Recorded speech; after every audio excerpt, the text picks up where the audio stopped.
and you say we should continue it. कितने लोग विश्वास की शिक्षा सीख रहे हैं, उसमें उनको मजा आ रहा है और कह रहे हैं कि जिंदगी में फर्क पड़ रहा है इससे। Are you sure? Should we continue?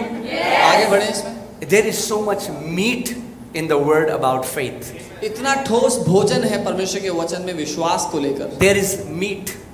उसमें ठोस खाना है हमारे। Come on, turn to your neighbor and say, it's time to leave the milk bottle and start eating meat.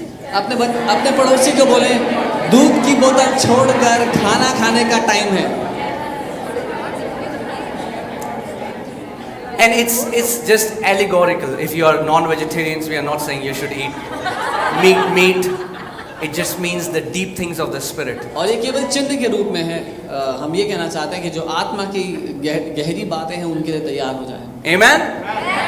So there is so much of meat when it comes to faith. इतना ठोस खाना है परमेश्वर के वचन में जब विश्वास की बात आती है। But today I will teach you something very important about faith, and I don't want you to miss it. लेकिन आज कुछ ऐसा है विश्वास के बारे में जो बहुत जरूरी है और वो मैं सिखाना चाहता हूँ और मैं चाहता हूँ कि आप चूके ना जो मैं सिखा रहा हूँ। So today what I want to teach you is don't have faith on your faith. आज मैं ये सिखाना चाहता हूँ अपने विश्वास का भरोसा मत करना, अपने विश्वास पे विश्वास मत करना। Because when I'm teaching faith, so many people start having faith on their own faith. क्योंकि जब मैं विश्वास के बारे में सिखा रहा हूँ तो बहुत से लोग अपने विश्वास पे भरोसा करने लगते हैं। So if I don't have to have faith on my faith, then what should I have faith on? तो अगर मेरा विश्वास मेरे विश्वास पे ना हो तो मैं किसका विश्वास करूँ? Let's see from the word. वचन So से देखिए। Romans chapter 5, Romi 5 we'll read from verses 1. पहली आयत से पढ़ेंगे। Therefore, इसलिए having been justified by faith, विश्वास से सिद्ध किए जाने के बाद we have peace with God हम परमेश्वर के साथ शांति में हैं through our Lord Jesus Christ, हमारे प्रभु यीशु के द्वारा, through whom जिसके द्वारा also, I want you to hear carefully, ध्यान से सुनना, we have access by faith into this grace. जिसके द्वारा विश्वास से हमें इस अनुग्रह तक पहुंच है। Now look at me, church. We have access by grace. I'm sorry, we have access by faith into grace. विश्वास से हम इस अनुग्रह को हासिल कर सकते हैं। We have access. That access comes from the same Greek word as we have the word admission. और ये जो एक्सेस शब्द है अंग्रेजी में वो वही शब्द है जैसे किसी स्कूल में दाखिला होना या भर्ती होना। And the Bible is saying और that बाइबल कह रही we है get access by faith into grace. कि विश्वास से हमने अनुग्रह में दाखिला कर लिया है, उसका उस तक पहुंच गए हैं हम। And there are two extremes when it comes to the kingdom, and people don't understand it. और राज्य में दो छोर हैं जो लोग नहीं समझते। Some people have taken grace to that extreme where they put all the responsibility on God, that it's the sovereignty of God. If God wants to do something in my life, He will do it. If He doesn't want to do it in my life, He won't do it. कुछ लोग परमेश्वर के अनुग्रह को उस छोर पर ले गए हैं जहां वो कहते हैं कि अब मुझे कुछ नहीं करना, जो परमेश्वर को करना होगा अपने अनुग्रह से कर देगा। So I have no part to play. तो मेरा कोई काम ही नहीं है, मेरा कोई हिस्सा ही नहीं बचा। If God wants to do it, He'll do it. And that brings passivity into our relationship. और ये बात जो है हमारा रिश्ता परमेश्वर के साथ जो है उसमें हमें पीछे ले आता है, Wherein we think we don't have a part to play. जहां हमें लगता है कि हमारा कुछ काम ही नहीं है इस रिश्ते में। The other side of people are लेकिन जो दूसरा छोर है वो those है people वो लोग who think जिनको लगता है it's completely on me. कि सारा का सारा जिम्मा मेरे ऊपर है। I am gonna fast. मैं उपवास करूंगा, I am gonna pray. मैं प्रार्थना I am going to read the word more, मैं वचन और पढ़ूंगा, and I am going to make God do what I want Him to do. और मैं परमेश्वर से वो करवा लूंगा जो मैं चाहता हूं वो करे। And both understandings will take you to a ditch. और दोनों छोर एक गड्ढे की ओर जाते हैं। That's why we should understand the Bible. When the Bible says, Bible always talks about grace and faith. इसीलिए हमें बाइबल को समझना जरूरी है। जब कभी बाइबल बात करती है तो वो बात करती है विश्वास के द्वारा अनुग्रह को हासिल करने। Amen, guys. Are you getting what I'm saying? आप समझ रहे हैं? One time I was, when the church, families upon families were coming to church.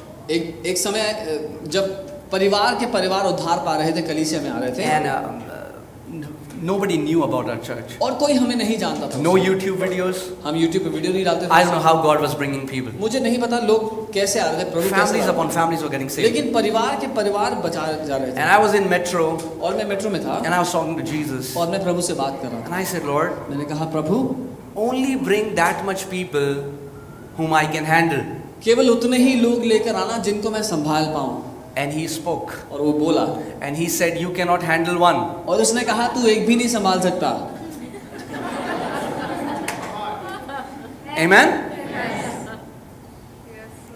And that lifted false responsibility from my shoulder, that it's not because of me that you are coming, it's the Lord. He said, I will build my church. Jesus said, I will build my church. He never said, Pastor will build the church. He said, I will build my church, and the gates of hell shall not prevail against it. और इस बात ने वो झूठी जिम्मेदारी मेरे कंधों पर से हटा दी, क्योंकि यीशु ने कहा, मैं अपनी कलीसिया की स्थापना करूंगा और नरक के फाटक उसके विरोध में खड़े नहीं हो पाएंगे. उसने ये नहीं कहा कि पास्टर कलीसिया की स्थापना करेगा, उसने कहा मैं करूंगा. Amen?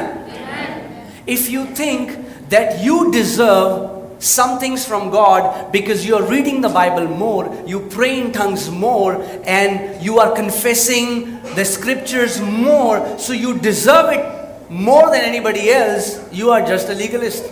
अगर आपको लगता है क्योंकि आप ज़्यादा बाइबल पढ़ते हैं, ज़्यादा उपवास करते हैं, ज़्यादा घोषणाएं करते हैं या ज़्यादा अन्य भाषा में प्रार्थना करते हैं, इसीलिए आपका ज़्यादा बड़ा हक बनता है कि कुछ पहले आपको मिले दूसरे से, तो आप केवल फरीसी हैं सोच से.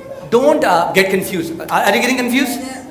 Yes, no, no, yes, yes, no. Okay, I'll explain. मैं समझाता हूँ. Do you know anybody knows the chemical formula of salt? किसी को नमक का केमिकल फॉर्मूला पता है? Potassium chloride, right? So I'm sorry. कोई Sodium chloride. I'm sorry. कोई पोटेशियम क्लोराइड ना खाए. Yeah, sodium chloride. Okay. If you have sodium separately and chloride separately, it is going to kill you. अगर आप sodium को अलग से खाएंगे और क्लोरीन को अलग से खाएंगे तो स्वास्थ्य के लिए अच्छा नहीं है. But when they both come together, it brings flavor in your food. लेकिन जब साथ मिल जाते हैं तो खाने में स्वाद ले आते हैं. If you just say, Jesus has done everything on the cross and I don't have any part to play, so I'm going to live a passive lifestyle, you are going to live in defeat. तो अगर आप कहेंगे कि यीशु मसीह ने क्रूस पे जो करना था कर दिया, अब मैं आराम से जीऊंगा, तो आप एक हारी हुई जिंदगी जिएंगे. And other extreme is when you say, I take all the responsibility upon my shoulder to prosper me, to walk in health, to walk in protection, everything comes on me, then you're like, I am the God of my destiny. और दूसरा छोर ये है जहां आप कहते हैं कि सारी जिम्मेदारी मेरे ऊपर है कि मैं समृद्ध जीऊं, मैं स्वस्थ जीऊं, मैं सुरक्षित जीऊं, तो आप अपने जीवन के लिए परमेश्वर बनना चाहते हैं. Let me break a myth bubble today. मैं एक झूठ को तोड़ना चाहूंगा आज. Faith does not move God. विश्वास परमेश्वर को हिलाता नहीं है उसकी जगह से. And we have heard so many times, faith moves God. No, faith doesn't move God. विश्वास परमेश्वर को नहीं हिलाता उसकी जगह से. God already moved 2000 years ago because of his love for you. परमेश्वर पहले ही अपने प्रेम के कारण आपके लिए अपनी जगह से हिल चुका है. Guys, is this making sense to you? Yes. Your faith is not making God to do something for you. By faith, you are able to receive what God has already provided for you. आपके विश्वास के कारण आप परमेश्वर को उसकी जगह से नहीं हिला रहे कि वो आपके लिए कुछ नया करे, लेकिन विश्वास के द्वारा जो परमेश्वर ने आपके लिए पहले से कर दिया 2000 साल पहले, जो उसने आपके लिए रख दिया, विश्वास से आप उसको हासिल कर सकते हैं. That means your faith doesn't excite God that he will do something for you. By faith, you are able to freely receive what grace has already provided. इसका मतलब विश्वास के द्वारा आप परमेश्वर को उत्साहित नहीं कर रहे हैं कि वो आपके लिए कुछ करे, लेकिन विश्वास से आप उस अनुग्रह में जो आपके लिए सब कुछ रखा गया है उसको ले लेते हैं, उसको हासिल कर लेते हैं। Amen? Let's go to a scripture. This is one of my favorite scriptures. ये मेरे पसंदीदा आयतों में से एक है, Romans 8:32. रोमी 8 उसका 32। It talks about that God did not spare his own son, but gave him up for us all. How shall he not with him also freely give us all things? और ये बात करता है जब परमेश्वर ने अपने इकलौते बेटे को न रख छोड़ा लेकिन उसको हमारे लिए दे दिया, तो फिर कैसे वो उसके साथ बाकी सारी बातें मुफ्त में सेत में क्यों ना देगा। Okay, guys, are you getting what I'm saying? Yes. Okay. So Bible is saying Bible ये कहती है God gave his son Jesus for us. परमेश्वर ने अपना बेटा यीशु हमारे लिए दिया। But majority of Christians think that God is withholding healing. लेकिन ज्यादातर मसीह लोग ऐसा सोचते हैं कि परमेश्वर चंगाई को रोके रखा हुआ है, God is withholding his blessing. परमेश्वर अपनी आशीष मेरी जिंदगी से God रोके is रखा हुआ withholding है। anointing. परमेश्वर ने अभिषेक को मेरी जिंदगी God से is रोके withholding रखा हुआ है। revival. परमेश्वर ने बेदारी को रोक के रखा हुआ है मेरी जिंदगी Well, से। if you believe that God withholds healing, what you are saying is healing is more precious to God than Jesus.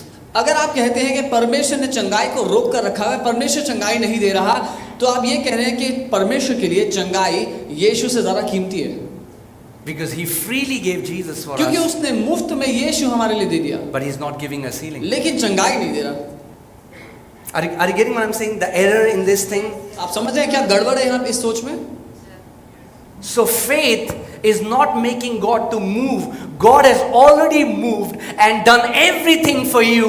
By faith, you are just receiving which grace has freely provided for you. तो विश्वास के द्वारा आप परमेश्वर को उसकी जगह से नहीं हिला रहे, लेकिन विश्वास के द्वारा परमेश्वर ने जो कुछ आपके लिए पहले से कर दिया है, जो रख दिया है आपके लिए, आप उसको अनुग्रह के द्वारा हासिल कर रहे हैं। When God gave you Jesus, in Jesus He gave you healing, in Jesus He gave you prosperity, in Jesus He gave you deliverance, in Jesus He gave you wisdom, knowledge, every good thing He gave you in Christ. जब परमेश्वर ने आपको आपके लिए यीशु दिया, तो उस यीशु में उसने आपके लिए सब कुछ दे दिया।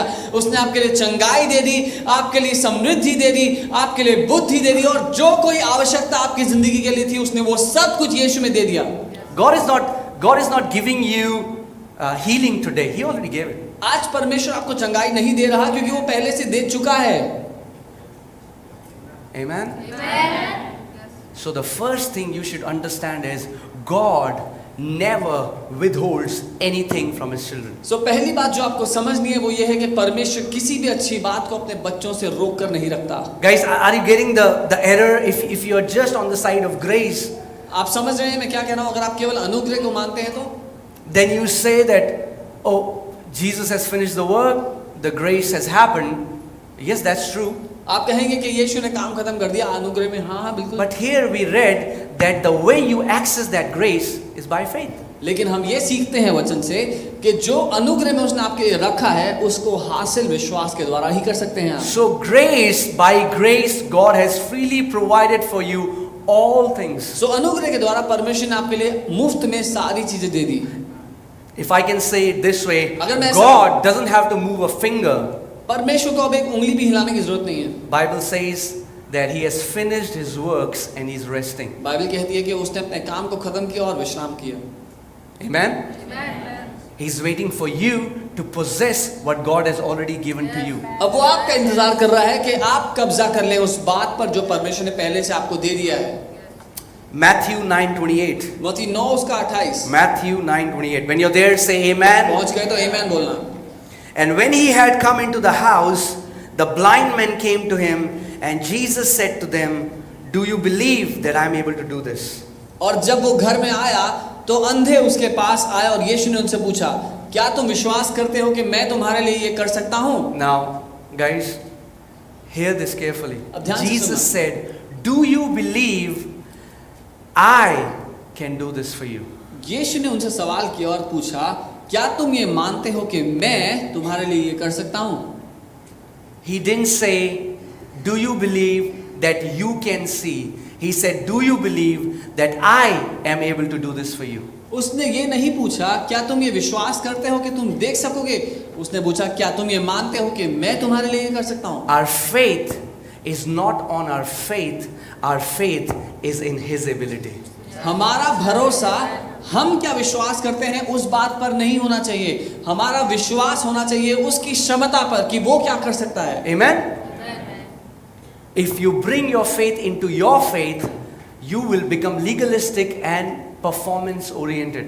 अगर आप अपना भरोसा अपने विश्वास पर लगाएंगे तो आप न्यायिक हो जाएंगे और हमेशा काम करने में लगे रहेंगे। And so many people fall onto this side in the evangelical Christianity. और इवेंजेलिकल जो मसीहत है उसमें बहुत से लोग इस तरफ आते हैं, Their faith is on their faith. उनका विश्वास उनके विश्वास पर है। That's why if a person is sick in the family and they think, man, we are not getting healing because we haven't fasted enough. तो अगर कोई बीमार है घर में तो वो कहते हैं कि हम इसीलिए चंगाई को नहीं देख रहे क्योंकि हमने ज्यादा उपवास नहीं किया। We are not getting a breakthrough because we haven't confessed the word enough. हम छुटकारा नहीं देख रहे क्योंकि हमने ज्यादा अंगीकार नहीं किया वचन का।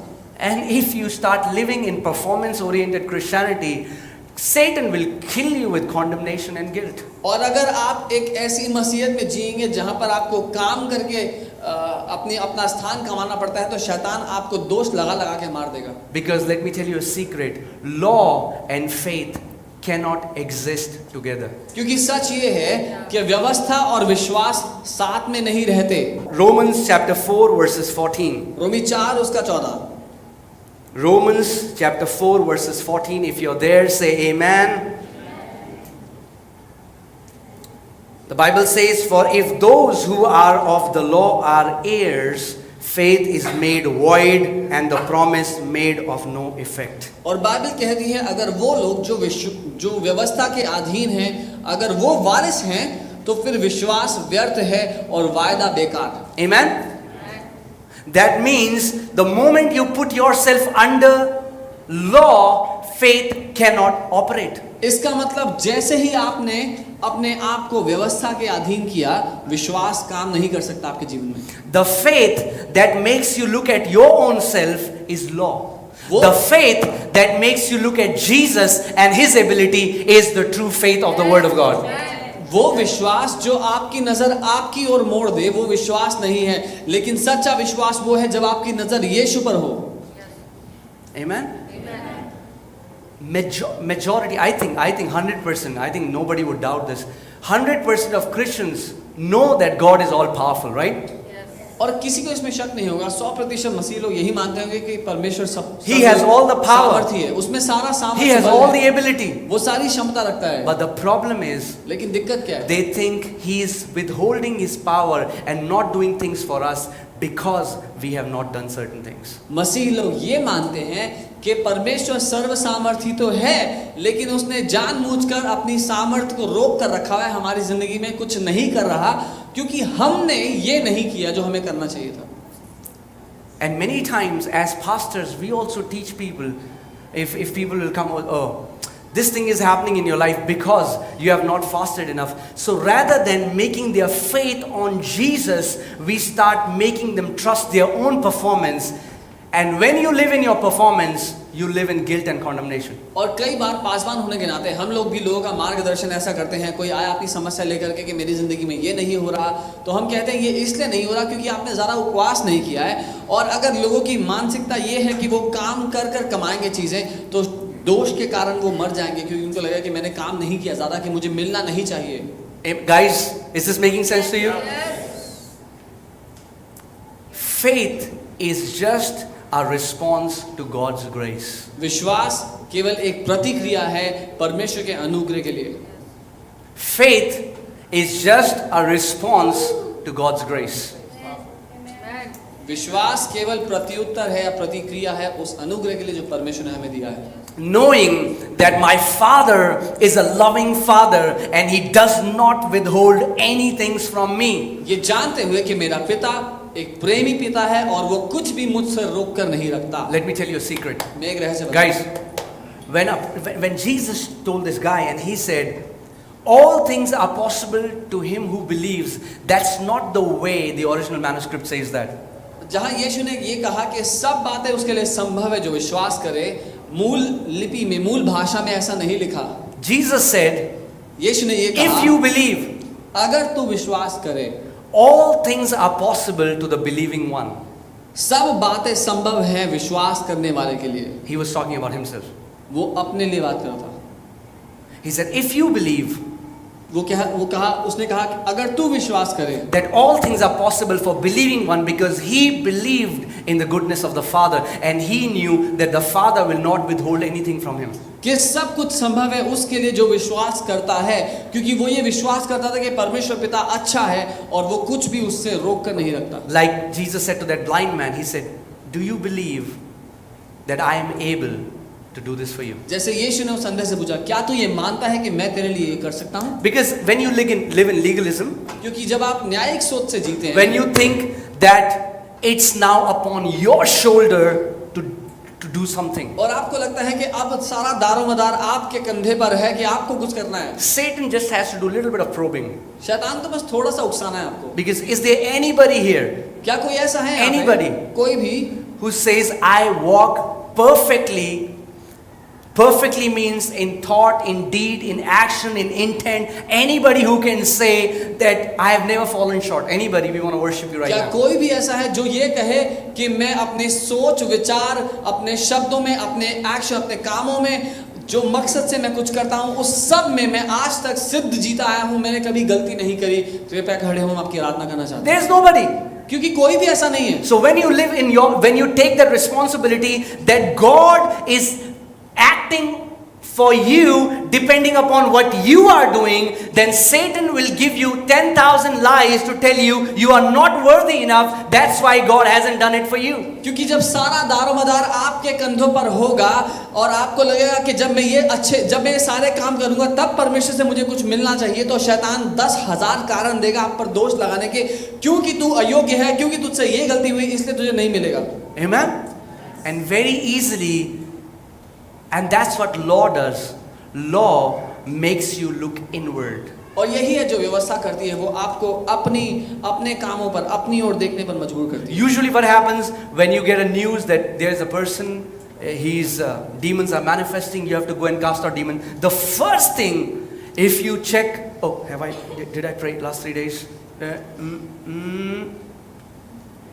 Your faith is in your faith. जैसे ही किसी को एक खबर मिलती है कि एक व्यक्ति है उसमें दुष्ट आत्मा है, उसको निकालने के लिए आ जाइए, तो पहले देखते हैं कि पिछले 3 दिन मैंने प्रार्थना की है कि नहीं की है, क्योंकि आपका विश्वास आपके खुद के विश्वास पे है। One time there was a person and he started manifesting demons, and that demon spoke from that man. He said, you cannot cast me out.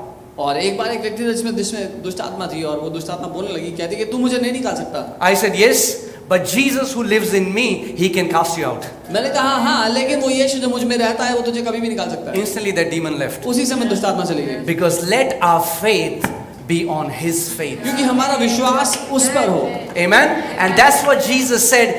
That's what Paul says. He says, even though I live, but I do not live. I live by the faith of the Son of God. और यही है जो पौलुस लिखते हैं कि हालांकि मैं जीता हूँ, लेकिन मैं उस विश्वास, उस यीशु के द्वारा जीवित हूँ जो मुझ में रहता है। One day I was driving and the Lord began to ask me question. एक दिन मैं गाड़ी चला रहा था और प्रभु मुझसे कुछ पूछने लगे।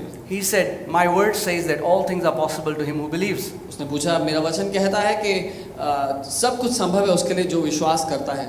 I said, yes sir. मैंने कहा हाँ प्रभु। He said, believes what? उसने बोला, वो क्या विश्वास करता है? I don't know. And I don't want to guess when Jesus says something, because I know then he will not teach me. मैंने कहा मुझे नहीं पता, और मैं अंदाजा लगाना नहीं चाहता था क्योंकि फिर वो नहीं सिखाता। Because he will say, इसको already आता है सब कुछ. So when God asks you a question, he isn't looking for an answer, he wants to teach you something. जब प्रभु आपसे सवाल पूछे तो वो जानकारी नहीं चाहता, आपसे जानकारी नहीं ढूंढ रहा, वो चाहता है कि वो कुछ सिखाए। So I said, I don't know. मैंने कहा नहीं। He said, all things are possible for him who believes. All things are possible for God. उसने कहा वो जो ये माने उसके लिए सब कुछ संभव है, जो ये मानता है कि सब कुछ परमेश्वर के लिए संभव है। So your faith is on God's ability, not your own performance. तो आपका विश्वास परमेश्वर पर है, आपकी खुद की क्षमता पर नहीं। Guys, are you getting what I'm saying? Is this making sense to you? Yes. Because we will go into error when you will stand on one truth at the cost of the other. हम तब गलती करते हैं जब हम एक सच के लिए खड़े रहते हैं और दूसरे सच को नजरअंदाज करते हैं. Amen? See, the kingdom is like a scroll. You know? परमेश्वर का राज्य एक चिट्ठी की तरह, जैसे पुराने ज़माने में घुमाने वाली चिट्ठियाँ होती थी वैसे. So if you just stretch one side, you are going to read half. अगर आपने ऐसे ही खोला उस चिट्ठी को तो आधी ही पढ़ेंगे. You're just going to stretch left side, you're just going to read half. अगर ऐसे खोला तो इधर का आधा पढ़ेंगे. But when you stretch it completely, you're going to read the full लेकिन picture, जब पूरी चिट्ठी खोलेंगे तब पढ़ पाएंगे सब कुछ क्या लिखा है. Amen? And I was in Bangalore and I was in a bus and the Lord began to talk to me and He said, true faith, I want to give you a key to walking in awesome faith. और मैं बैंगलोर में था बस में और प्रभु मुझसे बात करने लगे और कहने लगे कि मैं तुझे वो चाबी देना चाहता हूँ कि सच्चे विश्वास में कैसे जिंदा रहना है. An awesome faith is a faith that depends upon the goodness of God. एक अद्भुत विश्वास वो विश्वास है जो इस बात पर निर्भर है कि परमेश्वर अच्छा है. Amen? He is a good father वो and एक- that's why He is not withholding anything from you. क्योंकि वो एक बहुत अच्छा पिता है, इसीलिए वो आपसे किसी भी अच्छी चीज को रोक कर नहीं रखता. Amen? You know, whenever I thought that I had to live holy enough, I had to do this so that God can do something for my life, I was always vulnerable to Satan. जब कभी मैंने ये सोचा कि मुझे बहुत पवित्र जीना है और मुझे ये करना है वो करना है, हमेशा मैं शैतान के विचारों के लिए खुला रहा. Not saying that we are not for moral excellence, we are for that. मैं ये नहीं कह रहा हूँ कि हम नैतिक रूप से एक अच्छी जिंदगी ना जिए. If you will come to supernatural school, you will know that how much we talk about integrity and walking in truth and all of that. But what I'm saying is, you cannot receive it by law. अगर आप supernatural school में आएंगे तो आपको मालूम होगा कि हम कितना सत्यता से और खराई से जिंदगी जीने के बारे में सिखाते हैं, लेकिन व्यवस्था के द्वारा वो नहीं जिया जा सकता. वैसी जिंदगी संभव नहीं है. Amen, guys? Are you getting what I'm saying? If you think, if I have to live holy enough and do all these things and then God will do something for me, you have not known the gospel. अगर आप ये सोचते हैं कि जब मैं एक ऐसी पवित्र जिंदगी जी लूंगा तब परमेश्वर मेरे लिए कुछ कर पाएगा, तो आज तक आप सुसमाचार को नहीं समझे हैं. And that's why in majority of evangelical Christianity, all the focus is done on our self-effort and not on His grace. इसीलिए ज्यादातर एवेंजेलिकल मसीह अपना सारा ध्यान अपने कामों पर, अपने उन मेहनत पर लगाते हैं, उसके अनुग्रह को नजरअंदाज करके. And whether you say it here or not, so many of you still believe that God is withholding so many things from you. और चाहे आप आज यहाँ कहें या ना कहें, बहुत से लोग आज भी मन में ये मानते हो कि परमेश्वर जानबूझ के आपसे अच्छी चीजें रोके हुए हैं. It's God who is not giving you good things because all these things. और ये कारण आपके दिल में है कि परमेश्वर है जो आपको ये अच्छी चीजें नहीं दे रहा, क्योंकि इन कारणों से. And that's a big lie of the enemy. और ये बहुत बड़ा झूठ है दुश्मन की तरफ से. God has already moved on your behalf. परमेश्वर पहले से ही आपकी जगह पर वो सब कुछ कर चुका है. God has already healed you by His stripes. परमेश्वर ने पहले से ही अपने कोड़ों को खाकर आपको चंगा कर दिया. Every provision that you would ever need has already been provided for you. आपके जीवन के लिए जिस भी बात की आवश्यकता होगी कभी भी, वो सब कुछ पहले से उसने आपके लिए दे दिया है. All you have to do is look at Jesus and say, Lord, I receive it. You are a good God. I have faith on your goodness. आपको केवल यीशु की ओर देखना और कहना है, प्रभु मैं ग्रहण करता हूँ क्योंकि आपने दे दिया है और ये मेरा हो चुका है. Amen? See, because again, I'm telling you this healthy balance, because people who go on just grace, they would say that, man, it's God's grace. So why do we need to confess the word? मैं इसीलिए There is no need to आपको read the word. There is no need to come to church. Jesus already loves me. Yeah, He loves you, but you will not learn your inheritance. मैं इसीलिए आपको दोनों बातों को बराबरी रख के जीना सिखा रहा हूँ, क्योंकि अगर जो लोग केवल अनुग्रह की बात करते हैं, वो कहते हैं अब तो अनुग्रह है प्रभु का, अब तो मुझे कुछ करना नहीं है, वचन नहीं पढ़ना, प्रार्थना नहीं करनी, चर्च नहीं आना. हाँ, हारी हुई जिंदगी जियोगे. Amen? Let me tell you an amazing secret about Abraham's faith, right? मैं Because he's the father of faith. So who can be a better example to learn it rather than Abraham? मैं Abraham के जीवन से एक उदाहरण देना चाहता हूँ, क्योंकि उसको विश्वास का पिता कहा गया है, तो उससे अच्छा कोई पात्र नहीं है विश्वास का उदाहरण देने के लिए। Romans 4:19. Romi 4:19। Romans 4:19. When you are there, say amen. Are you alive? आप जीवित हैं? Awesome. And not being weak in faith, और विश्वास में कमजोर ना पड़ते हुए he did not consider his own body. उसने अपनी शारीरिक व्यवस्था को भी नहीं देखा। Again, the Bible is teaching us the same principle. Bible दोबारा हमें वही सिद्धांत सिखा रही है। When you consider your own body, you are weak in faith. जब आप अपनी शरीर की हालत देखते हैं तो आप विश्वास में कमजोर हैं। When you consider the body of Jesus, you become strong in faith. जब आप यीशु की शरीर की ओर देखते हैं तो आप विश्वास में मजबूत हैं। The Bible is saying Abraham was not weak in faith because he did not consider his own body. Bible कहती है अब्राहम विश्वास में कमजोर इसलिए नहीं था क्योंकि उसने अपनी शारीरिक दशा को नहीं देखा। Amen. Because God is telling him, I am going to give you a son. क्योंकि परमेश्वर ने उससे कहा मैं तुझे बेटा दूंगा। He didn't say, oh man, I don't have the ability to give God a son. उसने ये कहा कि उसने ये नहीं कहा कि अरे मेरे में तो ये क्षमता नहीं है कि मैं परमेश्वर को बेटा दे पाऊं। If God spoke it for you, then He will do it for you. अगर परमेश्वर ने आपके लिए बोल दिया है तो वो आपके लिए करेगा भी। Amen. All you have to do is have faith in His goodness. आपको बस उसकी अच्छाई पे भरोसा रखना है। Amen. Some people do ministry and that's why they say, I am burdened with ministry, brother. Yeah, you are burdened because you have taken all the burden on your shoulder, which you cannot carry.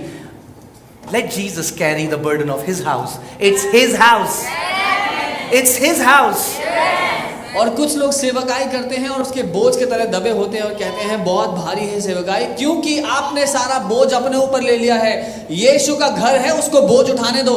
You know, amen. So many people sometimes tell me, what would happen if you're not able to pay the rent of this place? I said, man, it's His house. If He doesn't pay the rent, it's His house will shut down.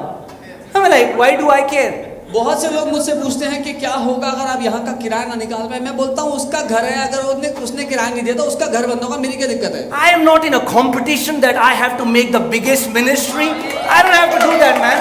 I will live in rest. I will love my Father. I know I am loved. If He wants to increase it, He will increase it. मैं इस दौड़ में नहीं भाग रहा कि मुझे सबसे बड़ी सेवकाई बनानी है। मैं अपने पिता से प्यार करता हूँ और जानता हूँ कि वो अच्छा है। मैं उसके विश्राम में अपनी जिंदगी जीता हूँ, ये जानते हुए कि जो उसको बढ़ाना है वो उसको बढ़ाते चले जाएगा। Amen. I used to enjoy sweeping the floor and cleaning the chairs in church as much as I enjoy today preaching it from here. जितना मैं कुर्सियां साफ करते हुए और जमीन पे पोछा मारते हुए मुझे मजा आता था जब मैं कलीसिया जाया करता था, उतना ही मुझे मजा आज प्रचार करने में आता है। Because when I was doing that, I was doing it for Him. Today when I'm doing it, I'm doing it for Him. क्योंकि उस समय जब मैं वो कर रहा था तो मैं अपने पिता के लिए कर रहा था, और आज जब मैं ये कर रहा हूँ तो ये भी मैं अपने पिता के लिए कर रहा हूँ। Amen. Man, I mean, like, I meet so many people and they are so burdened. मैं बहुत से लोगों से मिलता हूँ और वो इतने बोझ के तले हैं। Jesus said, take my burden. यीशु ने कहा मेरा बोझ उठा ले, Because my burden is light. क्योंकि मेरा बोझ हल्का है।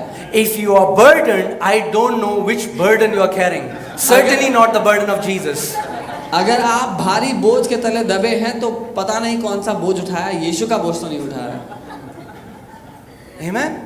Jesus said, take my burden. Don't take the burden of ministry. यीशु ने कहा मेरा बोझ उठा लो। Let Him take the burden of His ministry. अपनी सेवकाई का बोझ उसे Let उठाने Him दो। take the burden of His house. अपने घर का बोझ उसे उठाने दो। You be like John. आप यूहन्ना की तरह रहो। The Bible says John was resting on the bosom of Jesus. Bible कहती है यूहन्ना अपना सर यीशु की गोद में रख के बैठा था। He was not saying, Jesus, we have to save 10,000 people in Jerusalem. वो ये नहीं कह रहा था कि यीशु यरूशलेम में 10,000 लोगों को बचाना है। Oh, we need to have strategies. ओ हमें योजनाएं बनानी पड़ेंगी। He wanted that. He was resting on the bosom of Jesus, because when you rest on the bosom of Jesus, Jesus works for you. वो यीशु की गोद में सर रख कर बैठा था, क्योंकि जब आप ऐसा करना जानते हैं तो यीशु को काम करना आता है। Amen. Man, when God is saying, I will give you a son, जब परमेश्वर ने कहा है कि मैं तुझे बेटा दूंगा, Abraham is not saying expired. No function. I cannot be a father. तो अब्राहम I'm not ये saying नहीं that. कह रहा कि मुझसे नहीं हो पाएगा, I'm not saying I'm too old. वो ये नहीं कह रहा मैं बहुत बूढ़ा हूँ। When God has said that, जब परमेश्वर ने ऐसा कहा है then believe that He will do that. तो मान लो कि वो करेगा जो उसने कहा है। And that's why the Bible says, hold on to those prophecies that you received and wage a good warfare, remembering those prophecies. इसीलिए बाइबल कहती है कि वो सारी भविष्यवाणियां जो तेरे जीवन पर बोली गई उनको थाम कर रख और एक अच्छी लड़ाई लड़। Amen?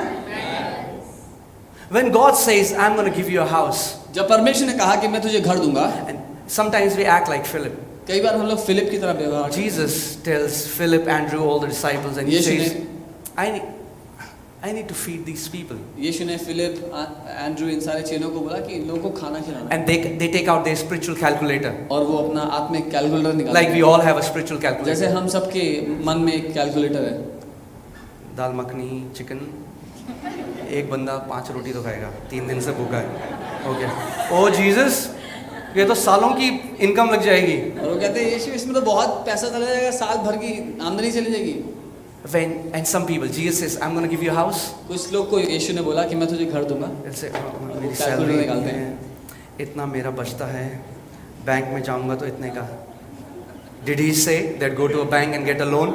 क्या He said, I am going to give you a house, so believe that he will give you a house. Amen? क्या उसने आपसे ये कहा कि जाओ बैंक से लोन अप्लाई करो? उसने कहा मैं तुझे घर दूंगा। जब उसने कहा है तो विश्वास कर लो। That's the way carnal people think. ऐसे शारीरिक लोग सोचते हैं। But some people say, but कैसे होगा? कुछ लोग पूछते हैं कैसे होगा जो परमेश्वर ने कहा है। You don't need to know कैसे होगा. आपको जानने की जरूरत ही You नहीं। need to know होगा, होगा, होगा. Amen? आपको ये जानने की जरूरत है जो उसने कहा है वो होगा, होगा, होगा। Why? Because know it that God is not a man that he should lie. क्योंकि आपको ये पता होना चाहिए कि परमेश्वर इंसान नहीं कि वो झूठ बोले। When God speaks something, he also gives you the ability with it. जब परमेश्वर आपसे कुछ कहता है तो उसके साथ वो आपको क्षमता भी देता है। God is not telling Abraham, I'm going to give you a son, and then God saying, Abraham, why are you not giving me a son? ऐसा नहीं कि परमेश्वर ने अब्राहम से कहा अब्राहम मैं तुझे संतान दूंगा, उसके बाद अब्राहम क्या कर रहा है? अब्राहम बेटा क्यों नहीं पैदा कर रहा? That's how many times we do it. कई बार हम ऐसा करते हैं। God gives you a business, परमेश्वर ने आपको व्यवसाय and दिया, then you try, yeah, man, I will make this big business and give it to Jesus. Man, it's his responsibility. When he said he will do it for you, let him do it for you. और फिर आप कोशिश कर रहे हैं कि मैं इस बिजनेस को इतना बड़ा करूंगा प्रभु। जब उसने आपको दिया तो उसको बड़ा करना भी आता है बिजनेस को। Amen? Because when you start looking at your performance, condemnation will come, and condemnation and faith cannot work together. क्योंकि जब आपका सारा ध्यान आपकी कार्यशीलता पर, आप कितना अच्छा काम करते हो उस पर लगाए तो दोष भावना आएगी और दोष और विश्वास साथ में नहीं रह सकते। Amen? And that's why I'm saying, if somebody calls you and says that person is demonized, he's manifesting, and he's like, आज जाऊंगा तो थप्पड़ पड़ सकता है, so fasting and prayer करूंगा, 3 दिन फिर जाऊंगा प्रे करने. If you are that person, then you are living, you are a person of weak faith. अगर आप वो व्यक्ति हैं जिसको बताया किसी ने दुष्ट आत्मा निकालनी है तो आप बोलेंगे तीन उपवास के बाद आऊंगा नहीं तो आज थप्पड़ पड़ जाएगा, तो आप कमजोर विश्वास में जीते हैं।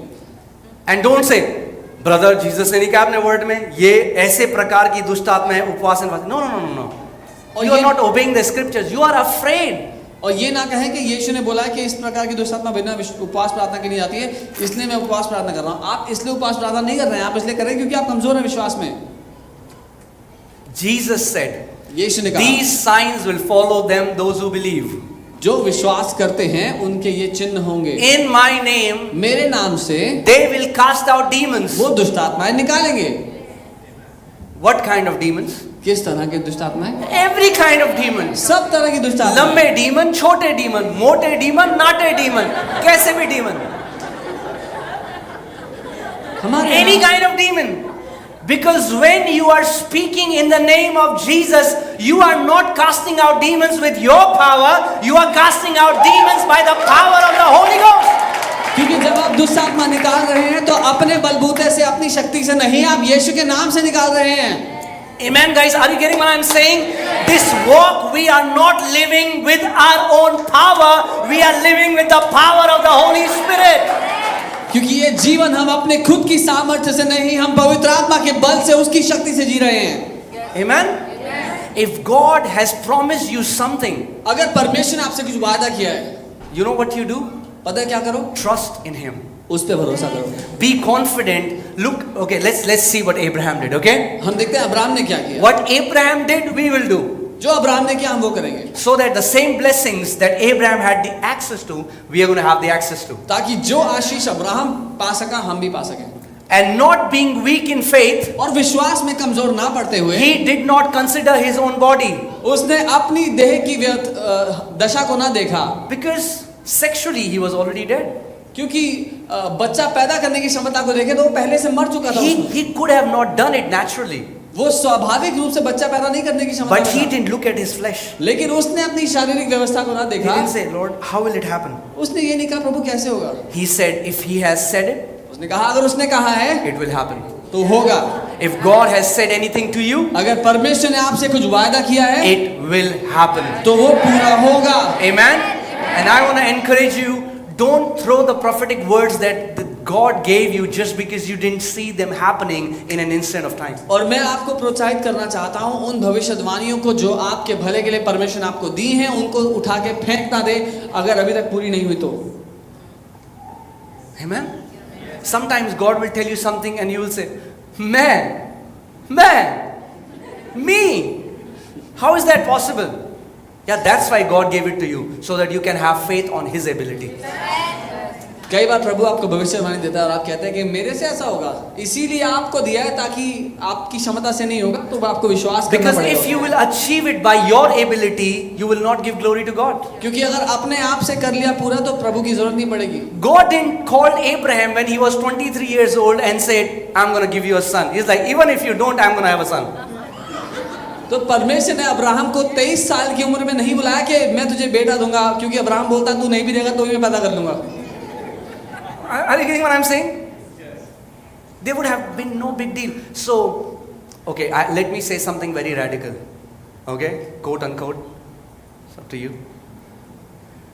If the dream that you have, जो सपना आप देखते हैं, the vision that you have, जो दर्शन आप देखते हैं, you can achieve it with your own strength. God has not given it to you.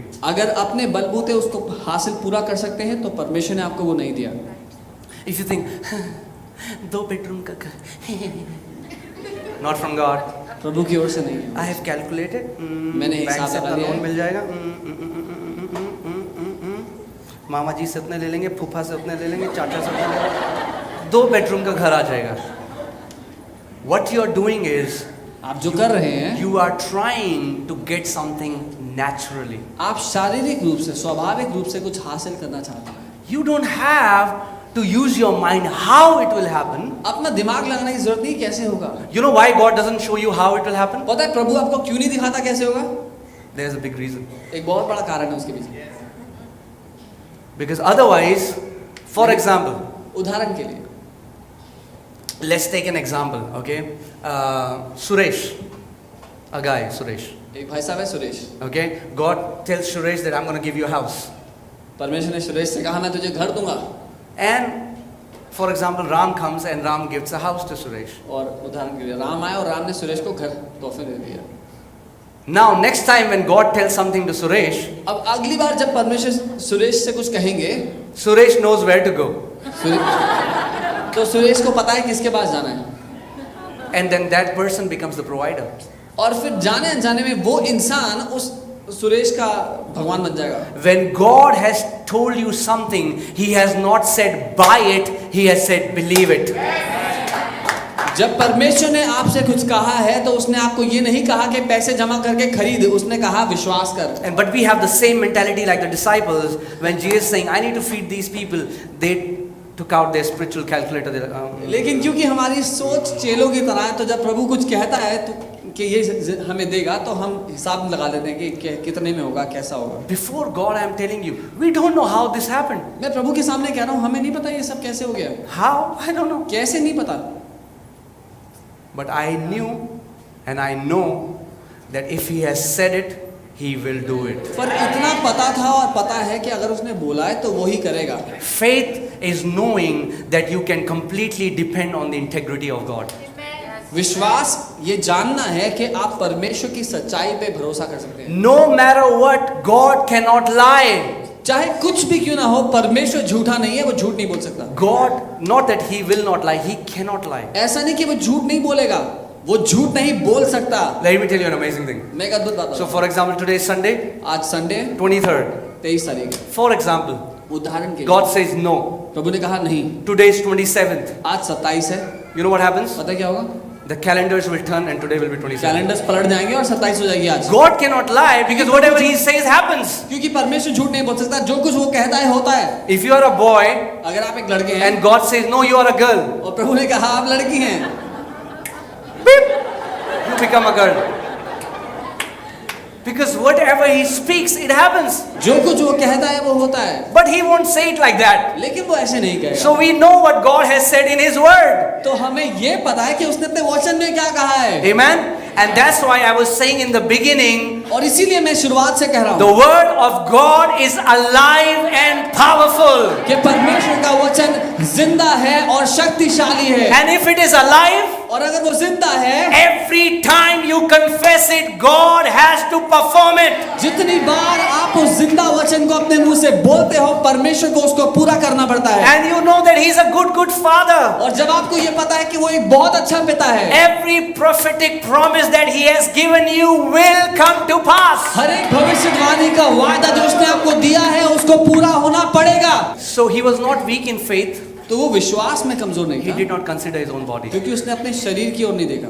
What happens when you go to a doctor and doctor gives you a bad report? क्या होता है अगर कोई doctor के पास जाए और doctor एक बुरी खबर दे दो? You know what happens? पता है क्या होता है? Instantly we consider our own body. उसी समय लोग अपने शरीर की दशा को देखने लगते हैं.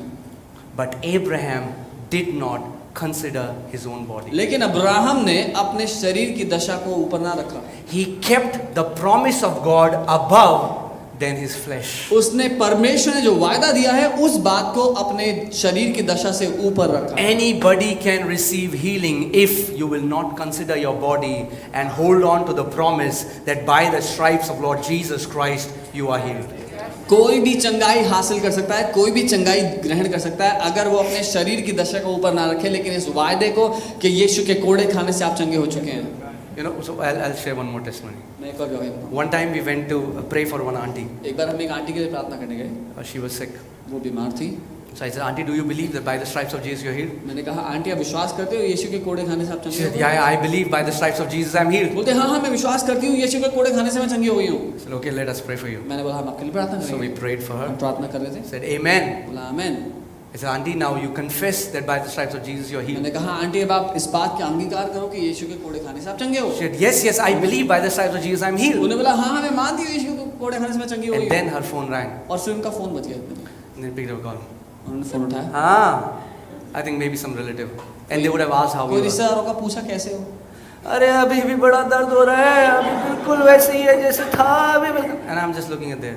और मैं उनकी शक्ल देख रहा हूँ. That's why I say faith, Bible says, is a mystery. We have to understand it. इसीलिए बाइबल कहती है विश्वास एक रहस्य है जिसको हमें समझना जरूरी है. That means, you know, I went to Dehradun and I met one of my friend and his body was getting numb multiple times in a day. His entire body was becoming numb. मैं देहरादून के एक दोस्त से मिला जिसका पूरा शरीर ठंडा पड़ जाता था, कई बार दिन में रुक जाता था. And he was about to get married and he was concerned about that. और उसकी शादी होने वाली थी और इस बात को लेकर चिंतित था वो. So last day I made a declaration, I did prayer and I told people to look at their watches. When I'm going to pray, I said look at the time and you will believe that at this time you received your healing. Whether there is any manifestation in your flesh or not, that does not matter. और जब मैं प्रार्थना करने लगा अंत में तो मैंने कहा सबको अपनी घड़ी देख लो, ये समय नोट कर लो क्योंकि ये वो समय है जब आप चंगे हो गए हो. आपके शरीर में कुछ उसका फल दिखाई दे या ना दे जरूरी नहीं है. Amen. The key to walking in great faith, do not consider your own body. जो चाबी है महान विश्वास में जीने की वो ये है कि अपने शरीर की दशा की ओर ना देखो. Don't look at symptoms, look at the promise. लक्षणों की ओर मत देखो, लेकिन परमेश्वर के वायदे की ओर देखो। I'll say it again. Don't look at the symptoms, look at the promise. मैं दोबारा कहूंगा, लक्षणों की ओर मत देखो, वायदे की ओर देखो। Amen? Some people are saying, and what Satan does is, so many of you would not know it, but I would like to touch this. आप में से बहुत लोग को नहीं पता होगा, पर मैं इस बात पे छूना चाहूंगा, शैतान क्या करता है। For example, there was a person and he had stomachache. उदाहरण के लिए एक व्यक्ति जिसको पेट में दर्द था, Okay? And he came to church, और got वो prayed कलीसिया आया, and got healed. उसके लिए प्रार्थना हुई, वो चंगा हो गया। How many people have seen Lakshya movie? Lakshya. कितने लोगों ने Hrithik लक्ष्य Roshan. देखी है? Na na na na na na na na. Yeah, you have seen it? Yeah. So what do the soldiers teach them? That when you have won a battle, the enemy comes again to see if you are still watching that tower or are you asleep. और वो क्या दिखाते हैं, जब सैनिकों ने एक जगह को जीत लिया तो दुश्मन दोबारा देखने के लिए आता है कि ये चौकन्ने हैं या सो रहे हैं। Have you seen that? So देखा उसमें? they knew that the enemy is going to come again. उनको पता था So what दुश्मन वापस happens? आएंगे। For example, a person who has stomach disorder एक व्यक्ति जिसके पेट में दर्द था, and prayed, got healed, उसके लिए प्रार्थना हुई, वो ठीक हो गया। and then he's telling everybody, "I'm healed, I'm healed, और I'm वो healed." सबको बोल रहा है कि मेरे पेट में दर्द था, मैं ठीक हो गया, मैं And ठीक हो then- गया। और फिर In the middle of night, रात के बीच में he got the same symptoms, उसको दोबारा से वही लक्षण हुआ, and then he says, "Oh, maybe I didn't get healed." और फिर वो अपने मुंह से खुद कहता है शायद मैं ठीक नहीं हुआ। And what Satan does is he brings a fake symptom, शैतान करता ये है कि वो एक झूठा लक्षण लेकर आता है, which looks exactly like the symptom you had, जो बिल्कुल वैसा ही नजर आता है जो पहले लक्षण जैसा था, so that you can start confessing that you did not get healed. ताकि आप ये मुंह से घोषणा करना शुरू करो कि आप ठीक नहीं हुए। And when you say that, the Bible says, और जब आप ऐसा कहते हैं, बाइबल कहती है, you know, Bible says that we are trapped by the words of our own mouth. Bible कहती है अपने ही मुंह के वचन से हम फंदे में फंसते So हैं। when you get healed of any condition, तो जब आप किसी भी बात से ठीक होते हैं, and किसी when भी- a similar symptoms come in your life, और अगर वैसे ही लक्षण दोबारा जीवन में आए, stand strong and say, "You fake symptom, you're not entering my body. I received my healing that time." तो विश्वास में डटे रहो और कहो तू झूठे लक्षण मेरे शरीर में प्रवेश नहीं करेगा, मैंने उसी दिन उसी समय अपनी चंगाई ग्रहण कर ली थी। Amen, guys. Are you getting what I'm saying? Give a starting point to your faith. अपने विश्वास को एक शुरुआती जगह दो। That's why if you're believing for something, you should look at the time and because Jesus said, when you pray, receive it. So there should be, give substance to your receiving. For example, if I'm believing for a house, for example, and I prayed today, I said, Lord, on 23rd of June at 12 noon, I received a house, and I keep staying strong on that confession. And I all the time remind myself that on 23rd of June, 12 noon, I received the house. On 23rd June, 12 noon, I received the house. And you know what will happen? The Bible says, if you believe it has happened, it will happen for you. तो अपने विश्वास को एक ठोस पदार्थ देने की जरूरत है जिसको आप पकड़ के रख सके अपने आने वाले जीवन के लिए। उदाहरण के लिए मान लीजिए अभी इस समय 12 बजे 23 जून को मैं घोषणा करता हूँ कि प्रभु धन्यवाद आपने मुझे घर दिया है। तो जब आने वाले समय में अपने आप को मैं याद दिलाऊंगा तो मैं आज का दिन, आज की तारीख और इस समय याद दिलाऊंगा कि 23 जून 12 बजे मुझे प्रभु ने घर दिया है। Amen? Are you alive? Yes. Can I continue? Yes. I'm going to we will learn something amazing from हम Abraham. कुछ अद्भुत सीखेंगे अब्राहम Okay, से। now he did not consider his own body already dead and the deadness of Sarah's womb. उसने अपने शरीर की हालत को ना देखा और ना ही सारा के मरे हुए गर्भ की ओर। Oh hallelujah, that means if God gives us a promise for my family, for your family member, don't look at their body, look at the promise. इसका मतलब अगर परमेश्वर ने आपको वायदा दिया है आपके परिवार के लोगों के लिए तो उनके शारीरिक हालत को मत देखो। If God says, if you confess with your mouth that Jesus Christ is Lord, you and your household shall be saved. I don't know how, but they shall be saved. जब उसका वचन कहता है अगर तू अंगीकार करे और विश्वास करे कि यीशु ही प्रभु है तो तू और तेरा घराना उद्धार पाएगा। मुझे नहीं पता कैसे, लेकिन पाएगा। They will not get saved because of your ability. They will get saved because of God's ability. वो आपकी क्षमता के कारण उद्धार नहीं, लेकिन परमेश्वर की क्षमता के कारण उद्धार पाएगा। Amen? Okay, we'll go further. हम आगे जाएंगे। He did not waver at the promise of God through unbelief, वो परमेश्वर के वायदों से लड़खड़ाया नहीं अविश्वास के कारण, but was strengthened in faith. लेकिन विश्वास में मजबूत था। You can be strengthened in faith. आप विश्वास में मजबूती रख सकते हैं। Do you want to know how? पता है कैसे? Giving glory to God. परमेश्वर की महिमा करके। That means इसका मतलब, when God has said, for example, God said, I'm going to give you a business. उदाहरण के प्रभु ने आपसे कहा वो आपको व्यवसाय देगा, And you look at your pocket, और आप अपनी जेब देखते हो, all you see is under. Or maybe minus balance because bank has put some charge on your तो account. जेब में कुछ नहीं है और बैंक में माइनस में बैलेंस है। But what you do is, you don't waver thinking, oh, hoga, it's not, he loves me not, he loves me not. No, you don't waver. You don't waver like a pendulum. आप हिलते नहीं हैं उस वायदे से जो प्रभु ने आपको दिया है। Amen? You strengthen yourself in faith, giving glory to God. So you know what you said? Lord, I trust you. When you have said that, you are going to do it because you are my daddy, you loves me, and you are not a man that you should lie. Every time you start giving glory to God. लेकिन आप अपने आप को विश्वास में मजबूत करते हैं और कहते हैं, पिता मैं धन्यवाद करता हूं क्योंकि आपने कहा है तो आप दोगे, मैं जानता हूं आप मेरे अच्छे पिता हैं। Amen? Not only he was giving glory to God, केवल इतना नहीं कि वो परमेश्वर की महिमा कर रहा था, उसको धन्यवाद दे he रहा था, was fully convinced. लेकिन वो पूरी तरह से अपने दिल में इस बात को जानता था। It's time you get fully convinced Yes. that your father is a good father. ये समय है कि अपने दिल में आप पूरी तरह आश्वस्त हो जाएं, जान लें कि आपका पिता एक बहुत अच्छा पिता है। And it's very easy.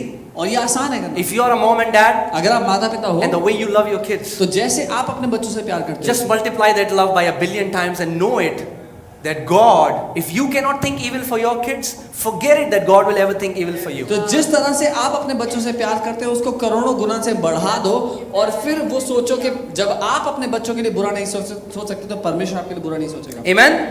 So he was giving glory to God. So guys, I am telling you तो मैं आपको बता रहा हूँ a secret. वो रहस्य, So when God has given you a prophetic word, जब परमेश्वर ने आपको भविष्यवाणी से वचन दिया है, what should be your attitude when you have not, that thing has not happened? आपका सोच विचार, आपका रवैया कैसा होना चाहिए जब वो बात आपकी जिंदगी में पूरी नहीं Or हुई any promise in the scripture. या वचन का कोई भी वायदा। So first thing is, पहली बात, you don't consider your body. आप अपने शरीर की हालत को ना देखें, You don't consider your ability to perform it. अपनी क्षमता की ओर ना देखें कि मैं कर पाऊंगा कि नहीं, But you look at the ability of God. लेकिन आप परमेश्वर की क्षमता को देखें। Amen? And then और फिर you strengthen yourself in the faith, अपने आप को अपने विश्वास में मजबूत करें, giving glory to God. परमेश्वर को धन्यवाद देते हुए। I have a testimony. एक Today और है मेरे I'm pass. going to share amazing testimony. How many people know a man of God called Andrew Womack? कितने लोग एंड्रू वोमैक को जानते Like हैं? amazing man of God. परमेश्वर के अद्भुत जाने हो। So in the morning he got a news that his son has died. और उनको सुबह ये खबर मिलती है कि उनके बेटे की मौत हो गई है। Please hear carefully. ध्यान से सुनना मैं क्या कह रहा He हूँ। got this news that his son has died. उनको ये खबर मिली उनके बेटे की मौत हो गई है And his wife was crying and his son was living 4 hours away from where they were. और उनकी पत्नी ये सुनते ही रोने लगी और उनको वहां जाना था उनके बेटे के पास जो कि उनसे 4 घंटे दूर की दूरी पे रहता था। So as they sat in the car, तो जब वो गाड़ी में बैठे, his wife was crying. उनकी पत्नी रो रही थी। So Andrew said to his wife, Andrew ने अपनी पत्नी से कहा, he said, why are you crying? बोला रो क्यों रही हो? God has not done this. परमेश्वर ने ये नहीं किया, God has not allowed this. परमेश्वर ने इसकी अनुमति नहीं दी, It's the enemy who did this ये दुश्मन ने किया है, because he wants to steal our praises क्योंकि from वो our God. हमारे धन्यवाद को, हमारी आराधना को चुराना चाहता है। God is still a good God. परमेश्वर अभी भी अच्छा है, God still loves us. वो अभी भी हमसे प्यार So करता what we है। are going to do is, तो हम क्या करेंगे? for next 4 hours, अगले 4 घंटे तक we are going to praise God. पूरे रास्ते भर वो कहते हैं हम परमेश्वर को धन्यवाद देते हुए And जाएंगे, we are going to give him glory. उसको धन्यवाद देते हुए हम So जाएंगे। for next 4 hours, अगले 4 घंटे तक they start praising God. वो प्रभु को धन्यवाद देने They लगे। said, Father, you are a good father. कहा पिता आप अच्छे पिता हैं, You have never planned any evil for us. आपने कभी कोई बुरी योजना हमारे And लिए they नहीं kept giving glory to God. बनाई। और वो प्रभु को धन्यवाद देते चले And what गए। happens when you give glory to और God? क्या होता है जब आप परमेश्वर की महिमा करते हैं? Your faith is strengthened. आपका विश्वास मजबूत होता है। And they went to that place where their son's dead body was lying and he came out of deathbed. और वो उस जगह पहुंचे जहां पर उनका बेटा उनके बेटे का मुर्दा शरीर रखा था और जब वो वहां पहुंचे उनका बेटा वापस जिंदा हो गया। Documented miracle. You can go on YouTube and check. And after that, 36 dead people came back to life in his ministry. 36. और ये डॉक्यूमेंटेड चमत्कार है, आप गूगल पे जाके वेरीफाई कर सकते हैं, उनकी कहानी पढ़ सकते हैं। और उनके बेटे के मौत से जीने के बाद 36 और मुर्दे उनकी सेवकाई में जिंदा। But what is our attitude? लेकिन हमारा क्या रवैया होना When we चाहिए? don't see anything happening, जब कुछ होते हुए ना दिख रहा हो, we instantly start grumbling and complaining. तो लोग उसी समय गुड़गुड़ाना और बड़बड़ाना शुरू कर देते हैं। अरे क्या मिला हमें, हम यहाँ गए, हमने ये किया, हमने वो किया, संडे को पिक्चर छोड़ के चर्च गए हम। You know, as if you have no idea what Jesus did for you. जैसे आपको पता ही नहीं कि यीशु ने किया क्या। He was God, became a man, was naked, died for you, suffered for you, so that you and me can become sons and daughters of the Most High God. वो परमेश्वर, उसने इंसान का रूप धारण कर लिया, उसको नंगा किया गया, क्रूस पर चढ़ाया गया और एक भयानक मौत उसने झेली ताकि आप और मैं बेटे और बेटियों की तरह जी पाएं। I want you to underline this verse in your Bible. मैं चाहता हूँ आप इस अपनी बाइबल में इस वर्स को अंडरलाइन करें। That Abraham was fully convinced कि अब्राहम पूरी तरह आश्वस्त था that what God has promised, he was also able to perform. कि जो परमेश्वर ने वायदा किया है उस वायदे को पूरा करने में वो सक्षम है। Whether you see anything right now or you don't see it, it does not matter. What matters is if God has said it, he will do it. चाहे आपको वो वायदा इस समय जिंदगी में पूरा होता हुआ नजर आ रहा हो या नहीं, लेकिन अगर परमेश्वर ने कहा है तो वो उसको पूरा करेगा। Amen? If God has said it, he will do it. जब परमेश्वर ने कहा है वो करेगा। Come on, say this after me. मेरे साथ कहें। I am fully convinced that what God has promised me, he is able to perform it. And he will perform it. Because he is not a man that he would lie.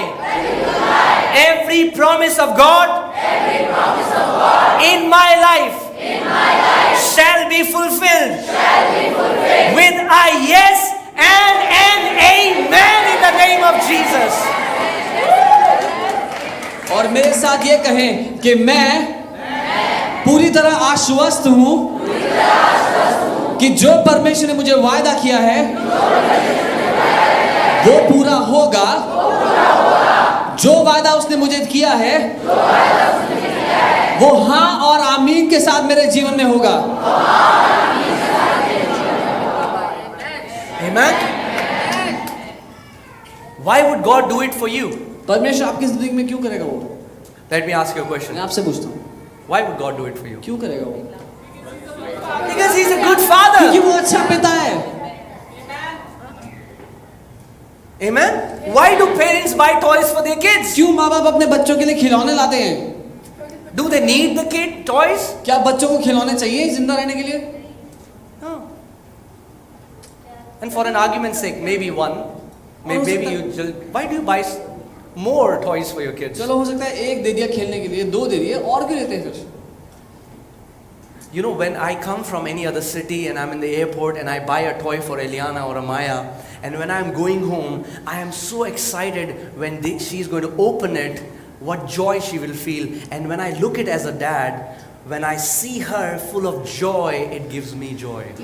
और जब मैं किसी और शहर से वापस आ रहा होता हूँ और एयरपोर्ट पे होता हूँ तो मैं वहाँ से खिलौना लेता हूँ एलियाना माया के लिए, और उसको लेकर जब मैं आ रहा होता हूँ तो मैं इतना उत्साहित होता हूँ। जब वो उस खिलौने को खोलेंगे, देखेंगे तो कितना खुशी से भर जाएंगे, और उसको देखने के लिए मैं खुशी से भर कर उत्साहित हो रहा हूँ। It's your father's desire that you would walk in health. It's your father's desire that you would walk in prosperity. It's your father's desire that you will prosper in all things in your life. ये आपके पिता की इच्छा है कि आप अच्छे स्वास्थ्य में जिएं, आप समृद्ध होते चले जाएं, अपने जिंदगी के हर एक क्षेत्र में आप सफल हों। Amen. It's his desire for you. ये उसकी इच्छा है आपके लिए। Why? क्यों? Because he's your father. क्योंकि वो आपका पिता है। And as any father, और किसी भी पिता की तरह he wants best for his kids. वो अपने बच्चों के लिए सबसे अच्छा चाहता है। Amen. Come on, I want a declaration. I want you to say this after me. मैं चाहता हूँ आप ये घोषणा मेरे साथ करें। Are you ready? क्या तैयार हैं? Say, in the name of Jesus, I will not settle for mediocrity.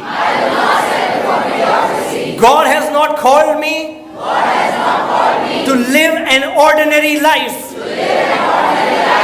But I choose to walk in God's best for me and my kids.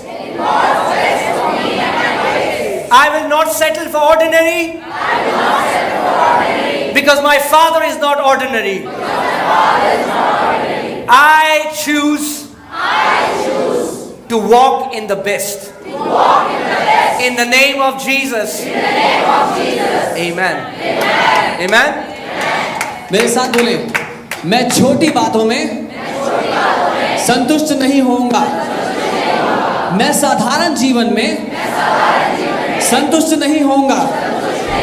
मेरे और मेरे बच्चों के लिए मैं सर्वोत्तम जीऊंगा, क्योंकि मेरे पिता की मेरे जीवन के लिए सर्वोत्तम की आशा है। यीशु के नाम में आमीन। Okay guys, last scripture and then I'm going to close. Hebrews chapter 4 verses 2. इब्रानी 4 उसका 2 आखिरी आयत हम देखेंगे। Hebrews chapter 4 verses 2. I want you to look at this and then we're going to finish. मैं चाहता हूँ आप इसको देखिए फिर हम समाप्त करेंगे। For indeed the gospel was preached to us as well as to them. क्योंकि सुसमाचार हमें भी सुनाया गया जैसा उनको सुनाया गया। But the word which they heard did not profit them. लेकिन वो वचन जो उन्होंने सुना उससे उनको फायदा नहीं हुआ। Whoa! Just because you're coming to church and hearing a sermon doesn't mean it will profit you. क्योंकि केवल इसलिए क्योंकि आप कलीसिया के वचन को सुन रहे हैं उससे फायदा होगा जरूरी नहीं है। For Bible says, turn to your neighbor and say, you need a gospel. Not gospel, gospel. All the people who are on pills, I declare that your pills will become gospel. जितने लोग दवाइयों पर हैं मैं कहता हूं कि दवाइयां बंद हो ताकि वो सुसमाचार में जी पाएं। Amen. The Bible says His word is mape or medicine to my flesh. Bible कहती है उसका वचन मेरे शरीर के लिए दवाई है। Amen. And when you go to doctor, और जब आप डॉक्टर के पास the जाएं, doctor tells you डॉक्टर कहता है 2 tablets in the morning, रोज सुबह 2 गोली, 2 tablets in the evening, शाम को 2 गोली, right? है ना? Or maybe 3 times a day. या 3 बार दिन में लोग। And the Bible is saying और बाइबल कहती that है the word of God is medicine. परमेश्वर का वचन दवाई है। You want to walk in health? स्वास्थ्य में जीना है, Take it in the morning, सुबह लो वचन, take it in the afternoon, दोपहर को लो take it in the evening, और शाम को लो, and there is no side effect. और कोई हानि नहीं होती इससे। Amen? No side effect. कोई हानि नहीं होती। You say, doctor, आप बोलेंगे doctor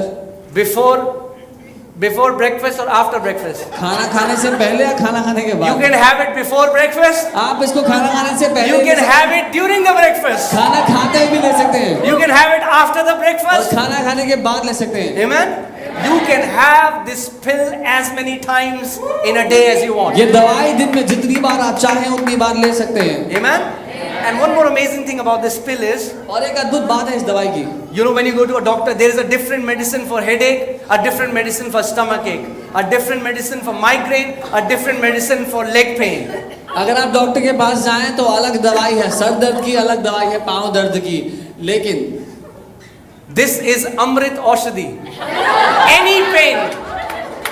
Any pain, cancer, tumor, migraine, ear pain, leg pain. Take this medicine and this medicine will bring health to all your flesh. कोई भी बीमारी क्यों ना हो, ये दवाई हर एक बीमारी पर कारगर है, आपके शरीर के लिए अच्छी है। Amen? But you say, oh, I don't trust it. अगर आप कहते हैं कि मुझे भरोसा नहीं है इसमें, Yeah, that's the thing. This pill only works for those who believe. ये दवाई उन पे ही काम करती है जो विश्वास करते हैं। If you don't believe, अगर नहीं विश्वास करोगे you don't receive. तो नहीं मिलता। And that's what Bible is saying here. इसीलिए बाइबल यहाँ पे कहती That है this gospel was preached to Israelites. कि ये सुसमाचार इजराइलियों को भी सुनाया गया था जो हमने सुना है, But it did not profit them. लेकिन उनको फायदा नहीं हुआ उससे। So many people come to church. बहुत से लोग कलीसिया आते हैं The word is profiting to some people, and you can see it in their life, but some people just warm the chair. कुछ लोगों की जिंदगी में वचन काम करता है और वो उनके जीवन में दिखाई देता है, लेकिन कुछ लोग केवल कुर्सी गर्म करते हैं. And some people have become so excellent in warming the chair that if we will keep an egg on their chair, multiple eggs would have been hatched till now. और कुछ लोग इतने अच्छे से कुर्सी गर्म करते हैं कि कई अंडों में से बच्चे निकल गए होते हैं, चूजे निकले होते हैं. Don't come to church to warm the chair. कलीसिया में कुर्सी गर्म करने के लिए कोई ना आए. Amen? Come to church to walk in your inheritance. लेकिन कलीसिया में ये सीखने आए कैसे उस विरासत में जीना है जो परमेश्वर ने आपको दी है. To walk a victorious life in Christ Jesus. यीशु में एक जयवंत जिंदगी कैसे जीनी है वो सीखने के लिए आए. So why didn't the gospel work for Israelites? तो सुसमाचार इजरायलियों के लिए क्यों काम नहीं किया? Because they did not mix faith in the word that they heard. क्योंकि इजरायलियों ने विश्वास नहीं मिलाया उस बात में जो उन्होंने सुना. What I'm preaching right now, जो मैं अभी सिखा रहा हूँ, you need to mix faith in it. आपको विश्वास उसमें मिलाना जरूरी If है. you don't mix faith in it, अगर उसमें विश्वास नहीं मिलाओगे it will not profit you anything, तो वो आपको church. कुछ फायदा नहीं देगा. You will hear it like a story. आप एक कहानी की तरह सुनोगे. This is not a katha ये कथा कहानी नहीं है जो मैं सुना that रहा it happened 2000 years ago. हूँ कि 2000 साल पहले This ऐसा is हुआ the था. truth. ये सत्य है And this truth can save you from dying. और ये सत्य आपको मरने से बचा सकता है. This truth can give new organs to your body. ये सत्य आपके शरीर को नए अंग दे सकता है. This truth can bring you out of debts. ये सत्य आपको कर्जों से बाहर निकाल सकता है. This truth can give you life and peace in abundance. ये सत्य आपको जीवन और शांति बहुतायत में दे सकता है. But you have a part to play. लेकिन एक काम है जो आपको करना है. What? क्या है? Come on, do this. We need to mix faith अपना in it. विश्वास इस सत्य में मिलाना है. Amen? You need to mix faith. आपको विश्वास को उसमें Because मिलाना if you है. don't mix faith, क्योंकि अगर विश्वास नहीं मिलाया it will not profit you. तो कोई फायदा नहीं है. Amen? See, it's like that chemical wherein until you mix those two chemicals, there is no reaction.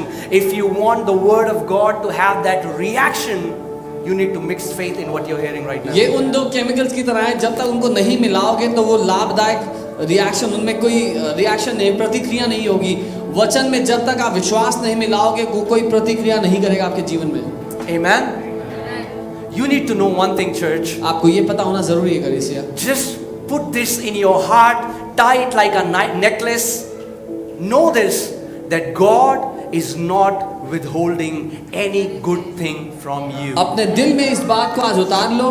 इसको अपने गले के इर्द गिर्द एक हार की तरह बांध लो कि परमेश्वर किसी भी अच्छी बात को आपसे दूर नहीं रखता. It's time you stop having faith on your own faith and you start having faith on the goodness of God. ये समय है कि अपना भरोसा अपने विश्वास पे लगाना बंद करके परमेश्वर पे भरोसा करो. Amen? And that's why Paul has to tell Timothy. इसीलिए पौलुस तिमोथी से कहते हैं, He says, Timothy, Timothy, you have to fight a warfare using the prophetic words that you got. वो भविष्यवाणियां जो तुझे दी गई उनको लेकर के एक अच्छी लड़ाई तुझे लड़नी है. Fight the good fight of faith. विश्वास की एक अच्छी लड़ाई लड़. Because some of you have given up. क्योंकि आप में से कुछ लोगों ने हार मान ली. Some people think that these prophetic words will never come to pass. कुछ लोगों को लगता है कि ये जो भविष्यवाणियां मेरे लिए की गई थी उनसे कुछ नहीं होगा. But Paul is saying, लेकिन पौलुस कह रहे हैं you have to fight a good fight of faith. तुझे एक अच्छी लड़ाई लड़नी है विश्वास की. Amen.